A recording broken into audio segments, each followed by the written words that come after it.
retrace the path I walked to unite our peoples, step by step. Along the way, 7 chosen electors will be waiting to measure your worth.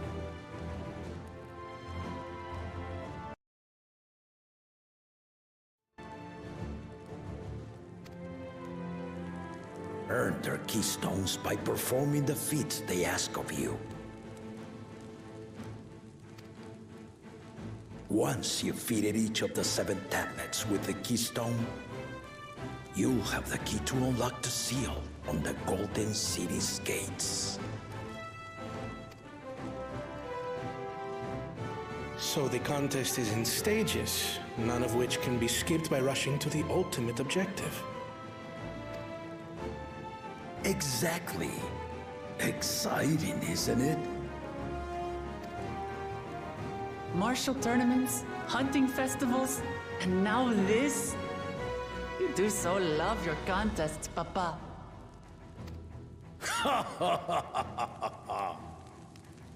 Were I a few years younger, I would have joined in myself, giving you a proper challenge. You may think the ride is tedious or nonsensical, or both, but I am yielding our nation's throne.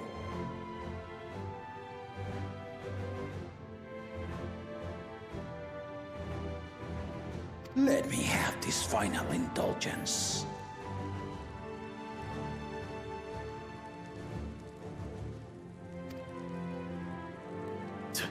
A waste of time. Just name Bakunja as successor and be done with it.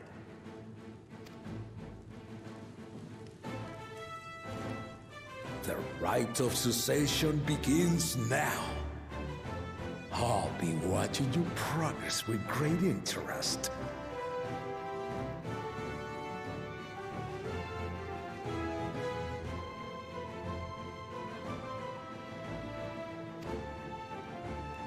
And Clemens, remember to collect your tablets before you leave.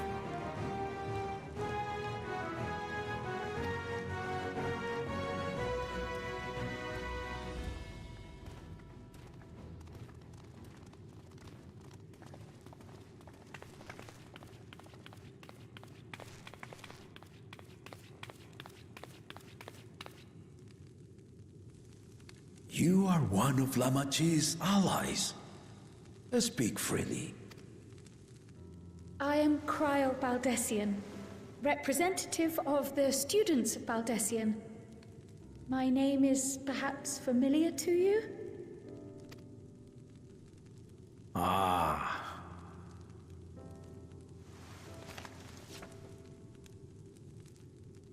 It would seem you sent this letter to my orders some years ago. The ink has since faded and much of the writing is illegible. Even so, we managed to determine the essence of it.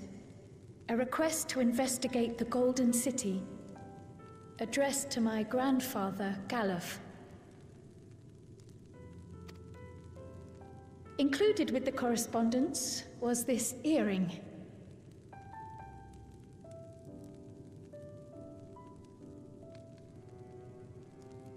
A fairy tale and a piece of jewelry were enough to convince my grandfather to sail halfway across the world. So there is surely some greater mystery at work here.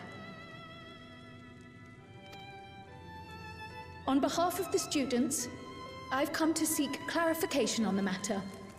Have you any knowledge you might share with me?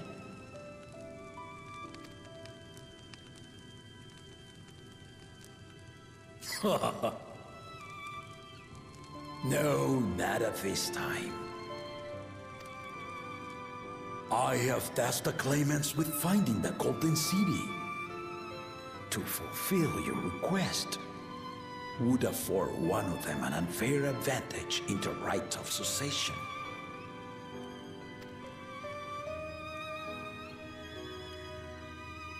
But once the contest is decided, I plan to entrust the entire truth to my successor. If you want to hear it, then you had best help Lamachi win. Very well, Dawn Servant. On my honor as a student of Baldessian, I will find your golden city. Thank you for hearing my petition.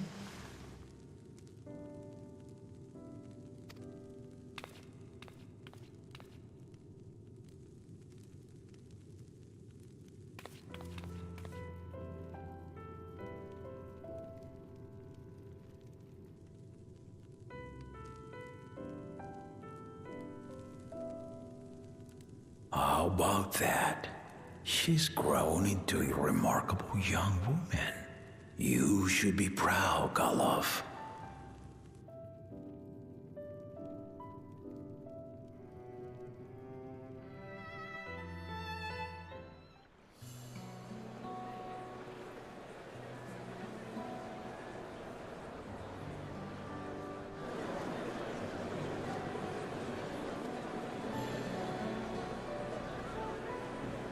Too late to change your mind now, I suppose. But are you sure you wish to be part of this?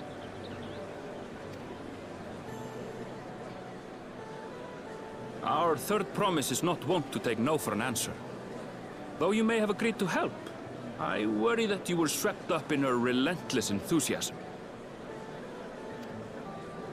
Or perhaps you've been lured by the glory of the Golden City. Either way, this contest for the throne will place you and yours at the heart of political turmoil. If you are second-guessing your decision, tell me now. This may be my last chance to help you withdraw.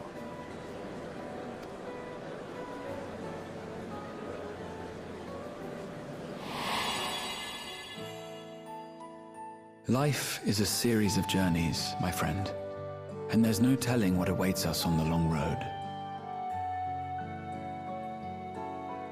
But what's important is to be true to yourself as you walk it. Only then can we hope to be content when we arrive at the end of one and step forward into another.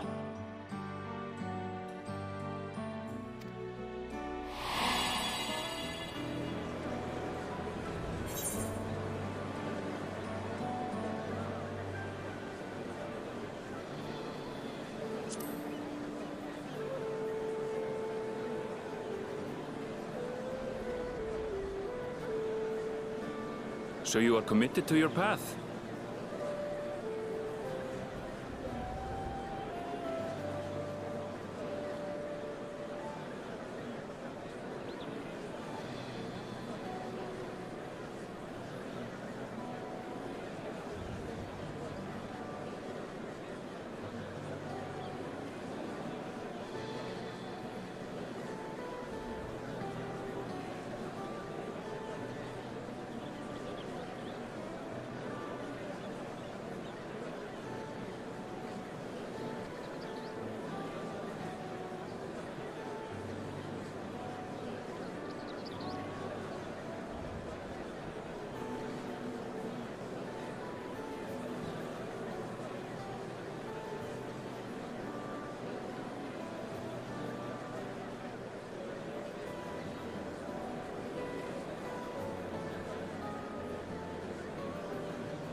I will speak no more of it then.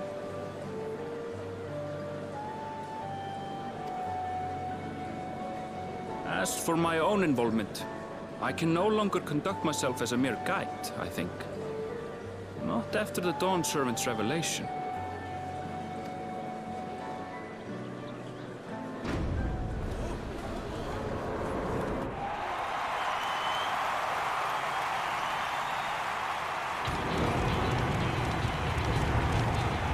Here they come!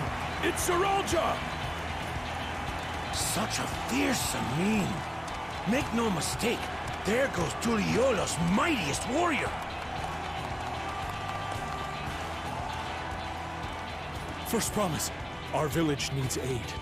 The cold weather stunts our crops, and the children of our village go hungry.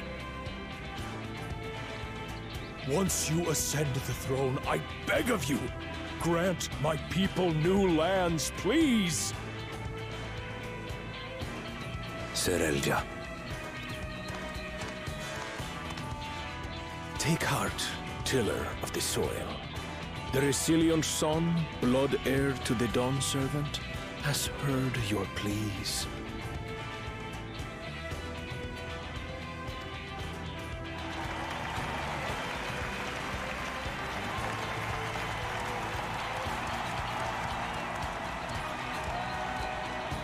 Soralja, the first promise and commander of the Landsguard.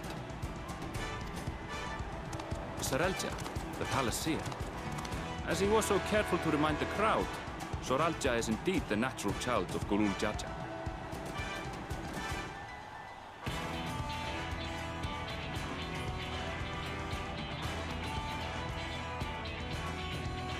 And Resilient Son, is that another title, like the first promise? After a fashion, common knowledge has it that two-headed Mamulja cannot sire children. Yet Soralja was born all the same, with the head of Resolve's features and the head of Reason's scales. An extraordinary example of life's unyielding resilience.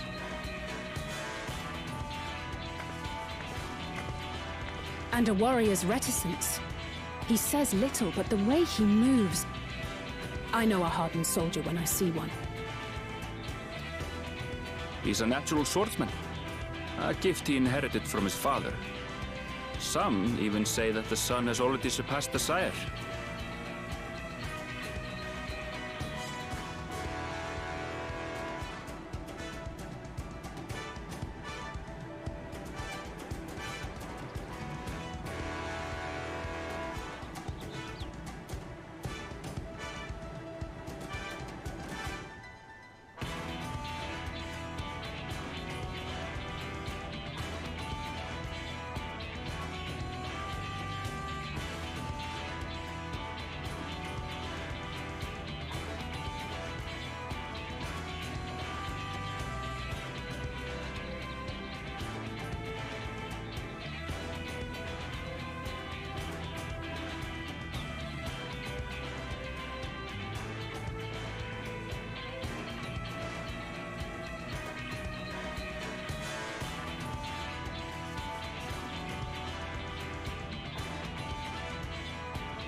Should he come to power, the first promise means to employ that martial prowess in the conquest of foreign lands.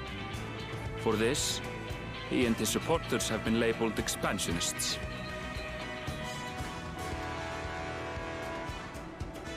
This puts him in direct opposition to Wuklamat, who advocates for the preservation of peace. You may recall that she spoke of a claimant who cannot be allowed to rule. That is Soralja, the warmonger.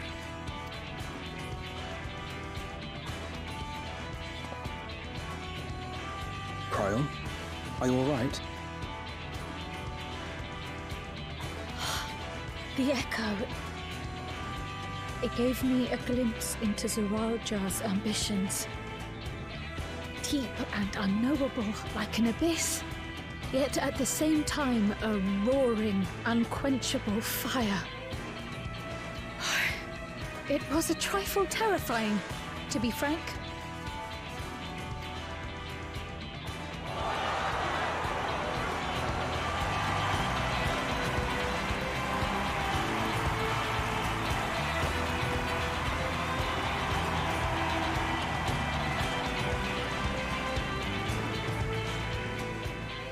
Second promise, you must bring us more marvelous conveniences.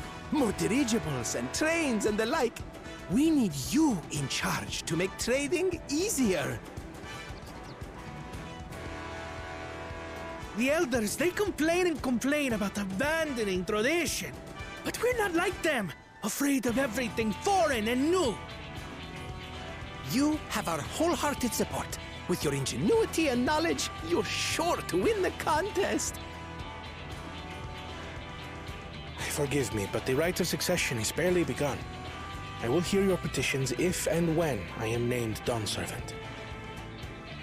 If you will excuse me.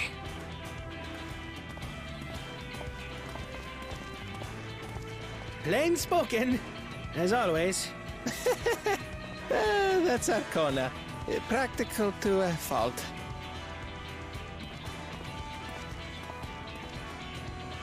Here we have Kona, the second promise, who spent time as a pupil at Charlian's own studium. Now that you mention it, I think I did see him in the halls once or twice. There was nothing to suggest he was Turali, much less from a royal family. That was by design. He forwent his usual garb and took an Eorzean name to avoid attention. So it was Kona who introduced the dirigibles. And the railway too, given what we just heard. In furtherance of his goal, to enrich Tuliolal with every bright notion he learned of in Charlian. He is the hope of those who prize innovation. As aloof as he may seem, Kona and Wuklamat actually get along rather well. They bicker and banter as only close siblings do.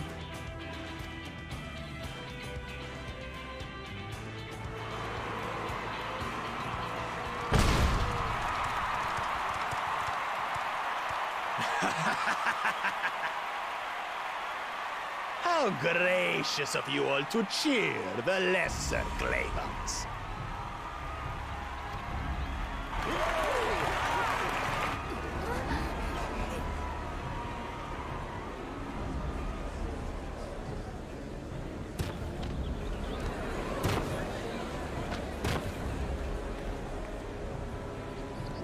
Oh, come now. What are you afraid of? I'm no different from your Dawn servant. That my kind should reign is Mamulja tradition, and has been so since before there was a Tuliyolan.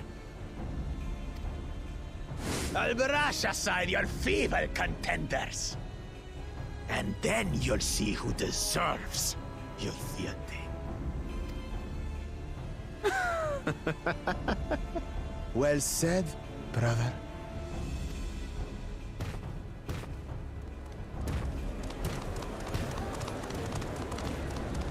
The Mamulja have finally found peace in Tuliolal.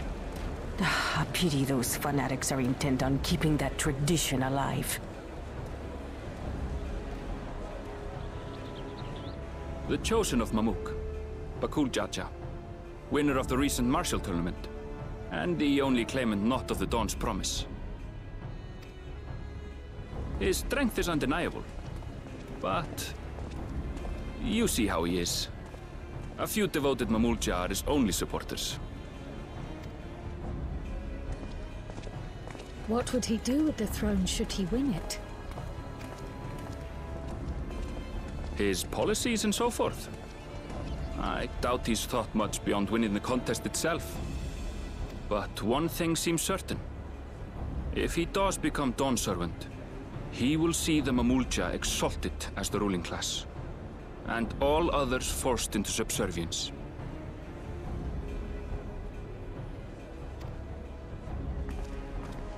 Sounds like another that cannot be allowed to rule.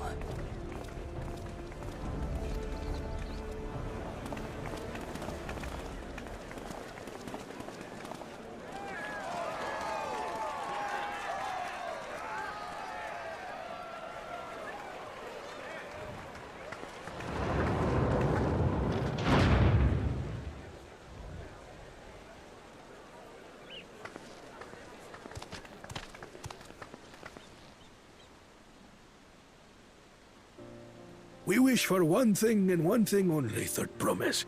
To abide together in harmony with our neighbors whom we love in this land we share.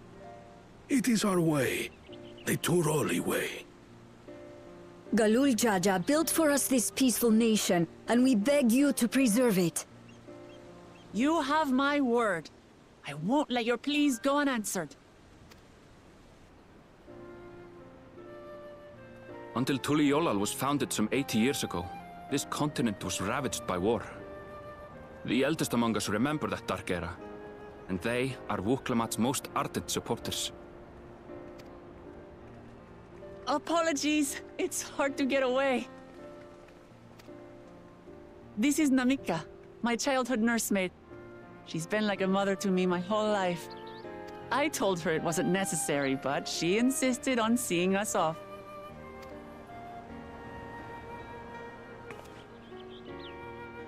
I place our precious third promise into your care. Did you know Wuklamat was taking part in the rite of succession? Of the Dawn's promise? I thought it was only Zoralja and Kona. If she has any accomplishments to her name, I've yet to hear them. Compared to the two Mamulja, she pales in martial prowess. And then there's Kona, who's far and away the most educated of the bunch. I hate to say it, but it's hardly a competition. It's fine. I understand how much better my brothers are than me. Better?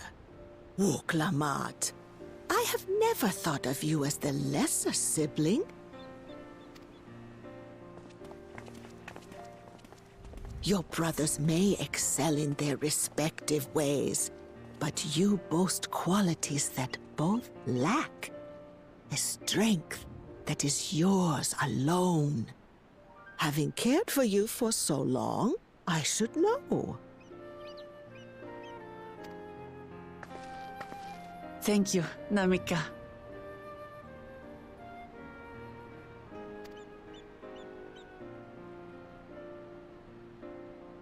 Well, we ought to be on our way. Yes, hurry along. I await word of your victory with bated breath.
Alright, mic check. There we go.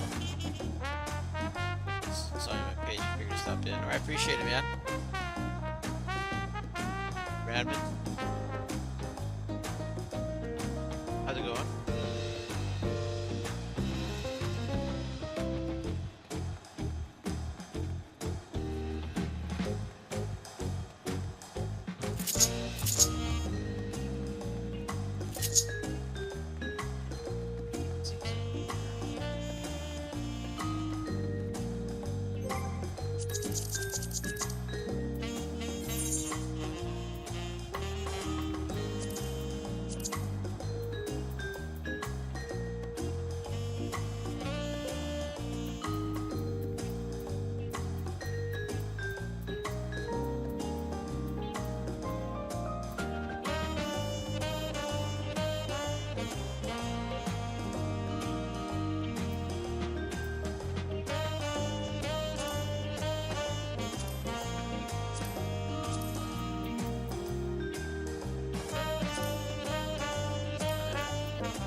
Jesus.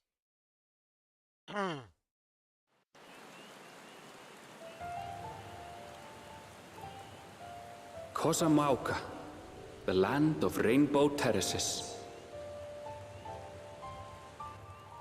It commands the gaze of all who visit without fail. The many-colored marvel.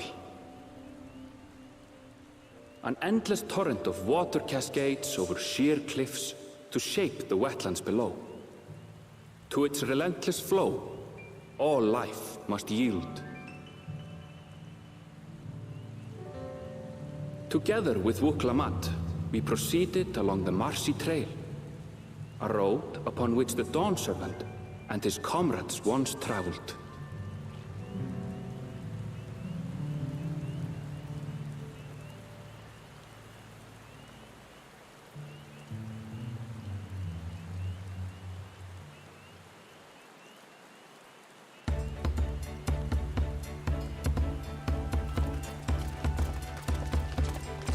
It's raining. Look at those falls. Even from this distance, you can feel the weight of that water.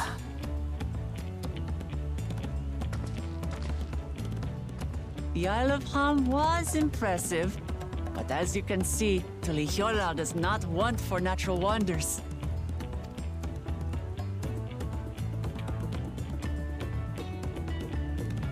The ground is swampy, so watch your step. You wouldn't want to fall into a bog. I won't. I told you I've been here before. Come on. Okanu isn't much farther.